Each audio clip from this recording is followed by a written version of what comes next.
Welcome to Choice Classic Radio.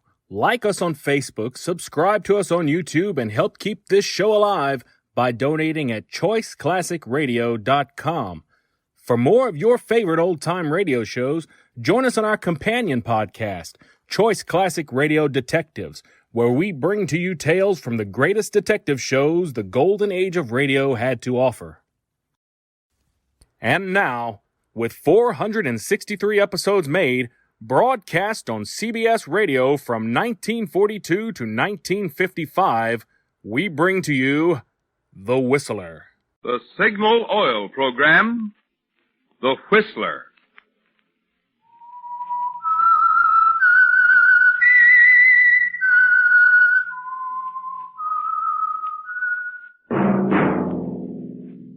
That whistle is your signal.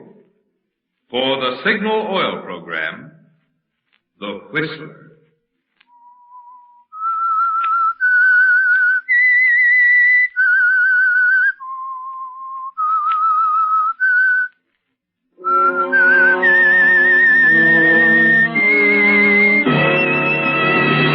I am the Whistler, and I know many things, for I walk by night.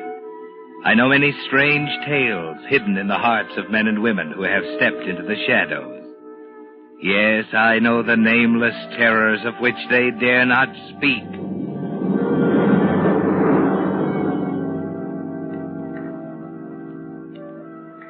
Yes, friends, it's time for the Signal Oil Program, The Whistler. Remember, let every traffic signal remind you, with Signal, new Signal gasoline, you do go farther than ever. Look for Signal's big yellow and black circle sign that identifies those popular Signal stations in 7 western states from Canada to Mexico. And now, the Whistler's strange story. Coincidence.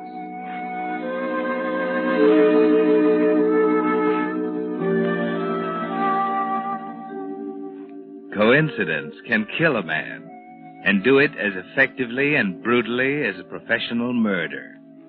Yes, coincidence can be a murder weapon, particularly when it falls into the hands of someone like Francia Legrand. It began shortly after her sister Elise had separated from her husband and moved to the Strathmore Apartments on the west side of Manhattan. And naturally, Francia didn't know at first that coincidence was working behind her. But it was there one night when she returned from an errand. Did you go to the drugstore, Francia? Yes, here you are. But that isn't what I want. I'm sorry, Elise. It's the best I could do. They were out of the other kind. What are you writing? A letter. You can take your hand off it, dear. I won't look over your shoulder. Cigarette? No, thanks. You are wrought up, aren't you? Shall I sit down? If you like. I seem to be as welcome as the Black Plague. I'm sorry, Francia. Oh, don't apologize. I understand perfectly. You don't want to see anyone. Your husband is gone. Life isn't worth living. Please, Francia. Ross isn't coming back this time, Elise. I know he's gone. You don't have to tell me. You're afraid to face it, aren't you? Why don't you admit it? You've made a mess of your life, Elise. You had everything you wanted and you chucked it out the window. There's no one to blame but yourself. Francia, stop it. Why do you keep throwing it up to me over and over again? What difference does it make to you? It's my life. It's my marriage. That's where you're wrong. It's not yours anymore. What do you mean? It's my turn now, Elise. Your turn? I'm not going to make the same mistake you did. Why, you love him, don't you? Of course I love him. Well, take him. He's all yours. You don't have to tell me I've made a mess out of my life. I know it. I've always known it. But I couldn't do anything about it. Don't you see? I'm no good. You're right.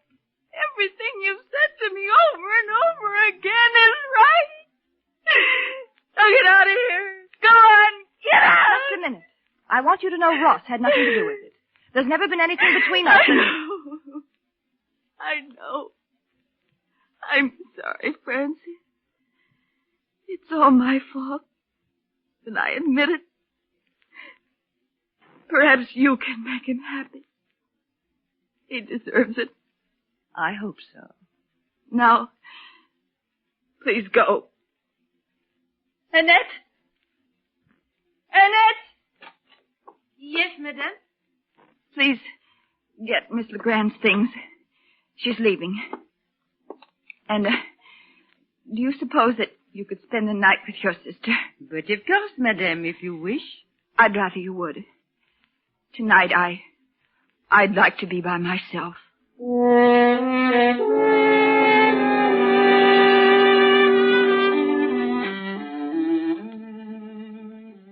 Well, Francia, she's defeated, isn't she? It's taken 5 years, 5 frustrated, maddening years. And now, at long last, you've accomplished what you set out to do. That's why you're elated as you go into a phone booth in the lobby downstairs.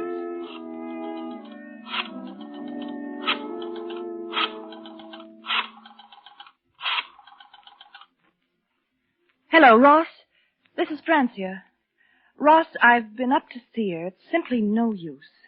I tried to patch it up. Well, I'd rather not discuss it over the phone. Suppose I pick you up at 79th and Madison in a half hour. Well, it's no use, Ross. She wouldn't listen.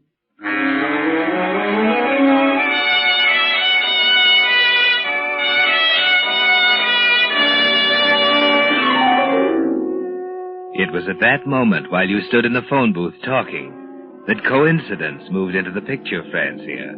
First in a taxicab pulling up to the main entrance. Take the side entrance, driver. I can't park here, Chief. Don't argue with me. Pull around the side entrance. Yeah. Okay.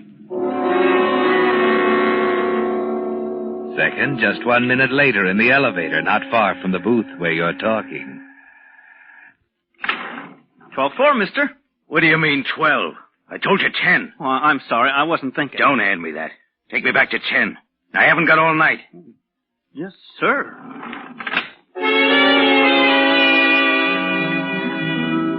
And third, at the entrance of apartment 1072, next door to your sister Elise. Joe! Hello, Marie. Are you crazy, Joe? What are you doing here? What's that detective doing at the main entrance? I don't know. You, wouldn't turn me in, would you? Know any more now, Marie? No, Joe. Joe, listen. Joe, please. You and I got some talking to do, honey.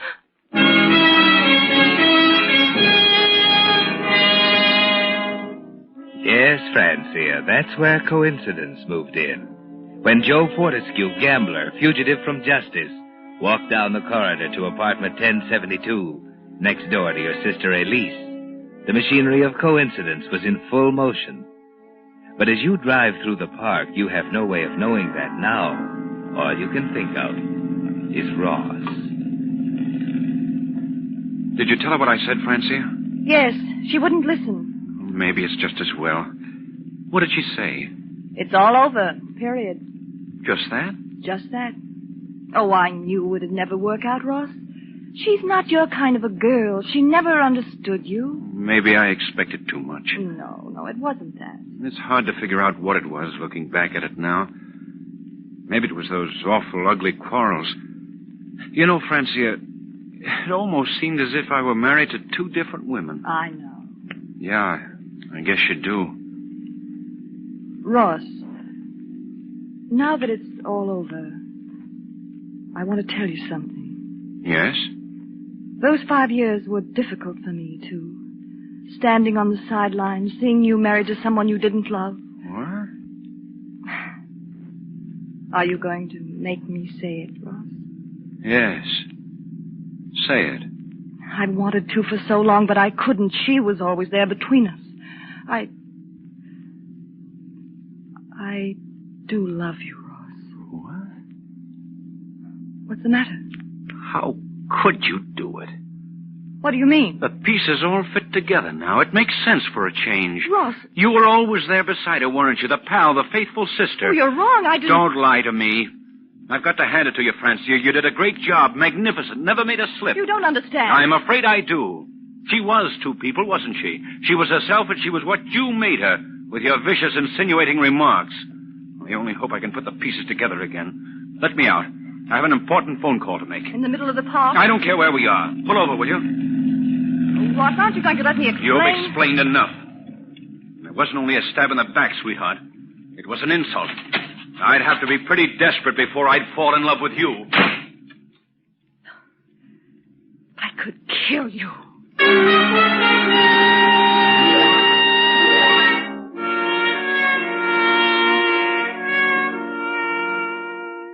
You could kill him, couldn't you, Francia?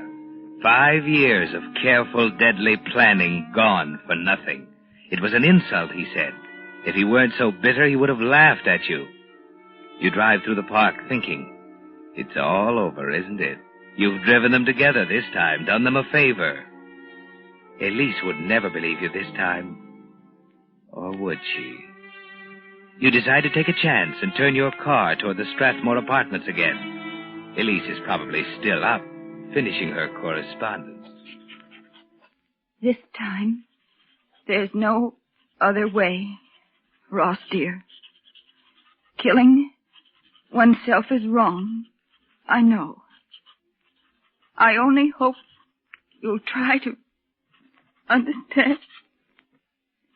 Goodbye, darling. Elise.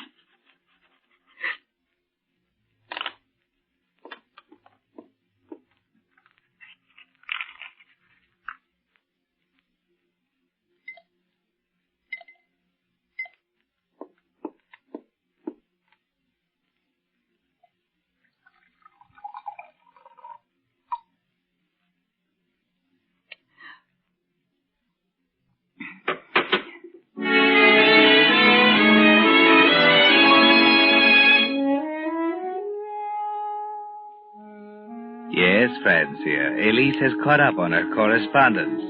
And now she stands at the window looking down into the street 10 floors below. The telephone rings in the bedroom, but Elise pays no attention. She isn't even conscious of the argument between Joe and Marie in the apartment next door. Nothing to do with it. I ought to kill you, you lying little rat. Why don't you admit it? I wouldn't double-cross you, Joe. Why should I? What good would it... What's that? Holy Christopher. Look down there. Oh. Somebody just fell out of a window.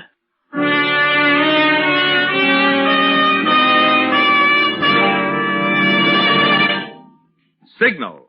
New Signal gasoline. With the prologue of tonight's story, Coincidence, the Signal Oil Company brings you another of the strange tales by the Whistler. If you drive a car, this timely warning from the National Safety Council is for you. During 1 year, 97,800 persons were killed right here in America in accidents. Of the deaths caused by autos, 1 out of 5 occurred when roads were wet or slippery. 1 out of 5 when drivers' vision was obscured. Fortunately, precautions can be taken to help prevent these two types of accidents. For instance, tires that are worn smooth tend to skid more readily. But a deep, heavy retread job, the kind Signal gasoline dealers are prepared to give your tires, will restore their grip on the road, help you stop more quickly. And if a worn windshield wiper is leaving streaks across your vision, Signal gasoline dealers will install a fine new Rainmaster blade while you wait.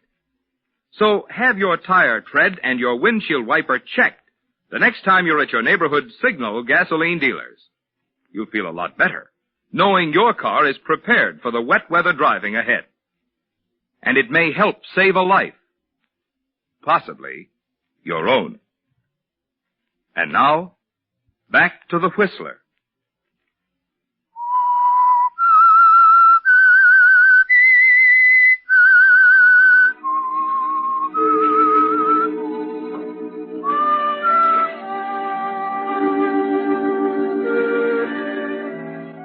Yes, Francia, coincidence can kill, particularly when there's someone to help it over the humps.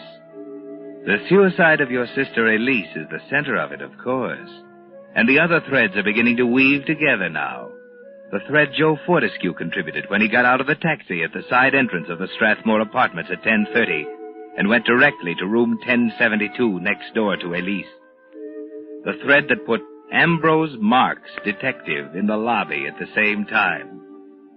And most important of all, the thread that placed you and Ross together in your car at 5 minutes to 11 in the middle of Central Park.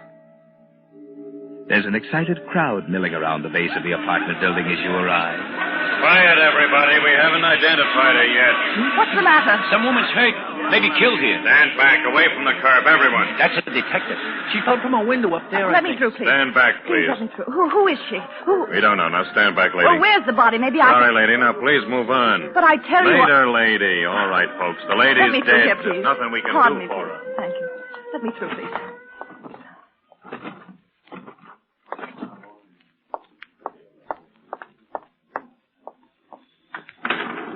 Going up? Yes. What floor, ma'am? 10, please. Right. Have they found out who she is yet? No. Great guy, Detective Marks. Ain't even figured out what floor she jumped from yet. Or was thrown from. What do you mean, thrown? I got my own ideas. A guy came up here a while ago who looked like he was ready to put the fix on somebody. All bundled up with a scarf over his face. You mean it was murder? What else? Oh, what was that floor again? 10. Funny. That's where he got off, too.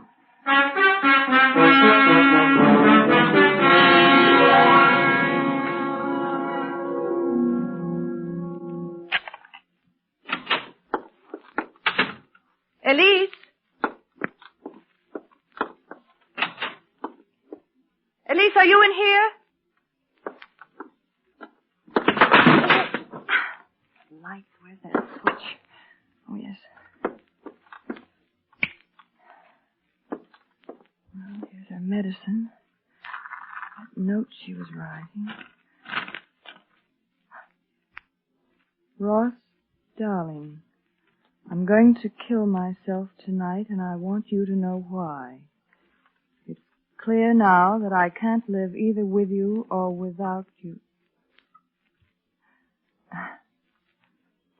It was Elise.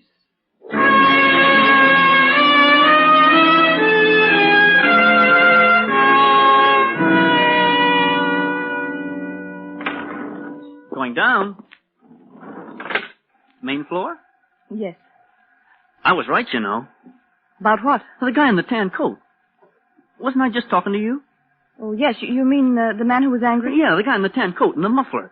Dame on the ninth floor's really got the goods on him. Heard him and the girl fighting upstairs right over her apartment. 2 minutes later, boom, she's on the pavement. There you are. Main floor. Just a minute. Going up. 10, please. Oh, Hey, what's the matter? Where are you going? be right back. Hello, Ross. Oh, it's you. On your way up to get your nickel's worth? I've been up. She isn't there. Well, I'll go up and wait. And by the way, you might as well go. I want to see her alone. Naturally. Any objections? No. Well, that's mighty decent of you. Say, what's the matter? Why are all these people in the lobby? And where did that boy go? He's over there with the police lieutenant. Police? Well, what are they doing There he here? is, Chief, in my elevator. That's the guy. Are you sure? Positive. That's the guy in the tan coat.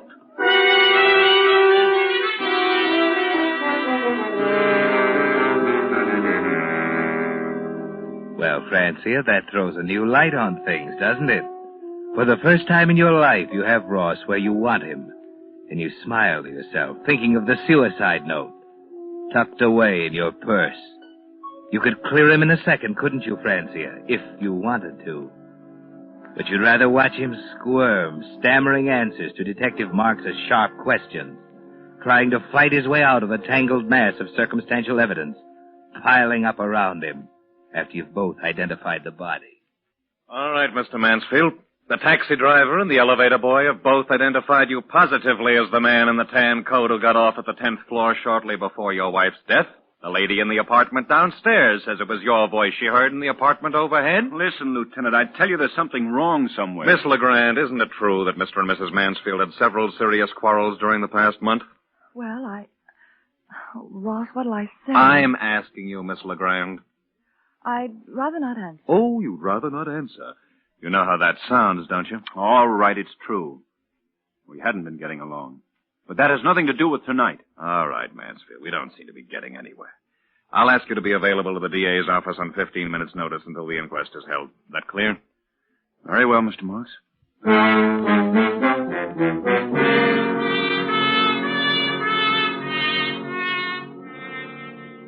It's pleasant, isn't it, Francia? Ross is really squirming now, desperately trying to get out from under. You follow the papers carefully during the next few days, full of the man in the tan coat. Headlines screaming of Ross Mansfield, prominent architect, suspect in wife killing. The district attorney refusing to comment, stating an indictment should be forthcoming soon. And out of the welter of guessing, out of the quotes from informed sources, out of the analyses by crime experts, there comes one significant fact. The only thing that can save Ross Mansfield is an alibi. That puts it up to you, doesn't it, Francia? You have the power of life and death over him now. You can kill this man with a single statement.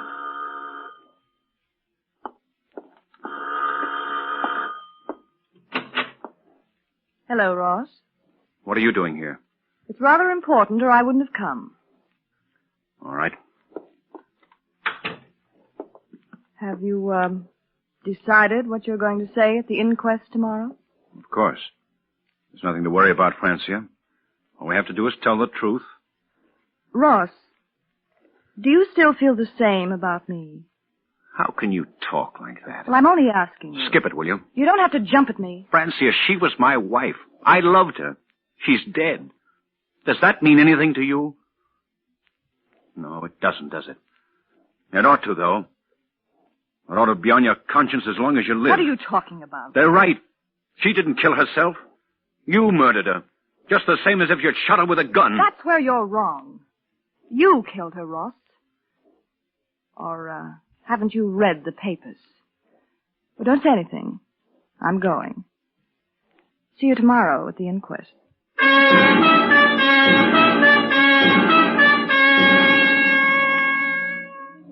You decided then and there, didn't you, Francia? You're tired of watching him squirm now. You're going to put him out of his misery. It was murder, wasn't it, Francia? He's right. But murder doesn't bother you. You watch the flames creep slowly across the suicide note, the only other thing that could save him, and smile as you think of the inquest. Order, please, order. Lieutenant Marks, are you ready with your first witness? Yes, Mr. Coroner. I'd like to impress on the jury the fact that the testimony of this witness is perhaps more important than that of any other in this case. For that reason, I'm calling her first. Miss LeGrand, will you take the stand, please? You swear to tell the truth, the whole truth, and nothing but the truth to help you God? I do. Sit down. Miss LeGrand, what is your relation to the deceased? I'm her sister. Would you say that the marriage of Mr. and Mrs. Mansfield was a happy one? No. There were quarrels? Yes, lots of them. Have you any idea what caused them? I think so. What? Mr. Mansfield was rather fond of me. Francia, you know that's not true. Just a minute, Mr. Mansfield. Proceed, Lieutenant. Well, is it true, Miss LeGrand? It is. He's in love with me. I see. Now, this is very important, Miss LeGrand. Were you or were you not with Mr. Mansfield riding in your automobile in Central Park between the hours of 10:45 and 11:05 on the night of your sister's death? I was not. You realize you're under oath. I do. You realize the consequences of this testimony. Yes, I do. I didn't see him all evening. I swear I didn't. Is that enough? Yes, Miss LeGrand. That's enough.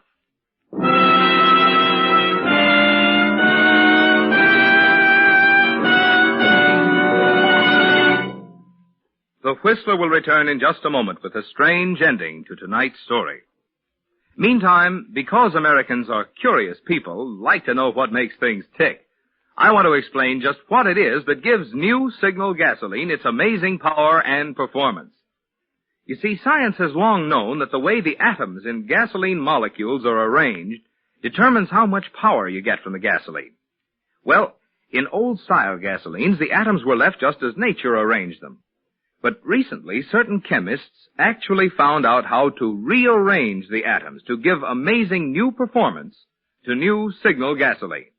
Which explains why new Signal isn't just pre-war quality gasoline, not just old-style gasoline improved, but an entirely new type super fuel packed with thrilling power.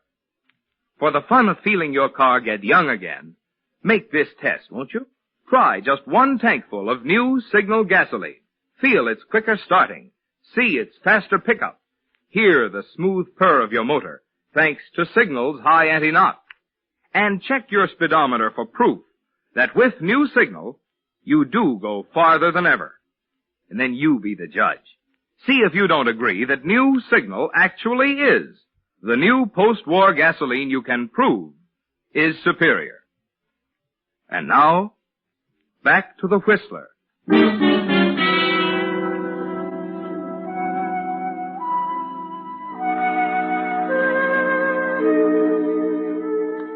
Yes, Francia, coincidence can kill a man, particularly if mixed up in it somewhere, there's a mind full of hatred to fill in the gaps. The case is complete, even though the inquest is hardly underway. They were right, Francia. Everything depended on your testimony on the alibi. Just a minute, Miss Legrand. I'm not finished. If you weren't with Mansfield, where were you? I was out for a drive. Alone? Yes? Anyone see you? No? That's a pretty weak alibi. Alibi? See here, I'm not under suspicion. That's where you're wrong. Exhibit A, please. Recognize this? What? A box of poison, Miss Legrand, purchased by you on the night of the murder. Poison? Some people call it a sedative, but it's powerful enough to kill when taken in quantity. And it was taken in quantity. Enough of this drug was found in your sister's stomach to support this officer's contention that she was dead or nearly so before the fall. I didn't buy it. But you did buy it. I intend to call the druggist to the stand to prove it. She sent me for it. I never saw it after I brought it to her. Then how does it happen that your fingerprints are on the metal box? Why, the box was on the note. Yes, that's it. She used the box for a paperweight to hold the note down. What note? The suicide note. I burned it. Oh, there was a suicide note and you burned it. Why? I don't know. I see. You're asking the jury to believe that your sister committed suicide and that you deliberately went out of your way to incriminate yourself. I had no reason to kill her. You just testified you had every reason to kill her. You're in love with Mansfield. You implied as much not 1 minute ago. You hated your sister, didn't you? I didn't hate her. We got along beautifully. And I'm prepared to put your sister's maid on the stand to testify that you had a crucial quarrel with Mrs. Mansfield over her husband less than an hour before she was murdered. She wasn't murdered. What about the man in the tan coat? His name is Joe Fortescue. He's been in custody for 2 days. Wait a minute. You're wrong. You can't go ahead with this. You're accusing me of murder. Right. Murder in the first degree. Premeditated. Willful. Oh, you can't. They'll send me... Oh, no, listen. Lieutenant, you've got to believe me. That's Please, just believe what me. we're doing. We're believing you. We believe you when you say your relationship with Mansfield was not exactly platonic. Oh, no. We believe you when you swear you weren't with him at the time of the murder. Oh, but I lied. Ross, tell them I lied. I couldn't have killed her. I was with you. Wasn't I, Ross? Wasn't I with you?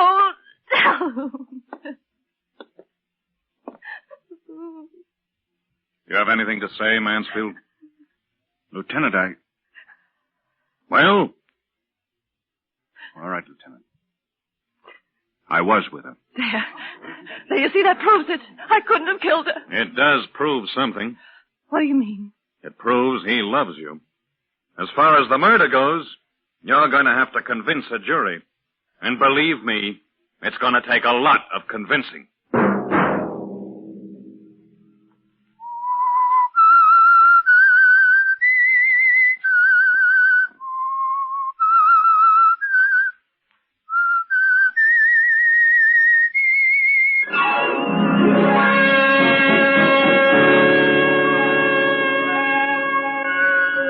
Next Monday at 9 o'clock, The Whistler will bring you another strange tale. The Whistler is broadcast for your entertainment by the marketers of Signal gasoline and motor oil and fine quality automotive accessories, and by your neighborhood Signal dealer. This program, directed by George W. Allen, with tonight's story by Harold Swanton, music by Wilbur Hatch, is transmitted to our troops overseas by the Armed Forces Radio Service.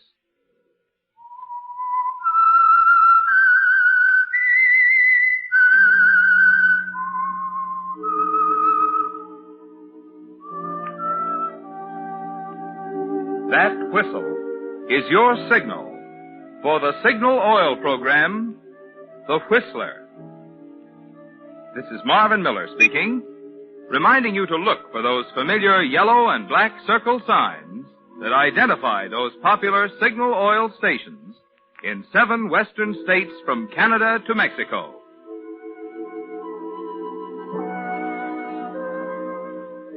This is CBS, the Columbia Broadcasting System.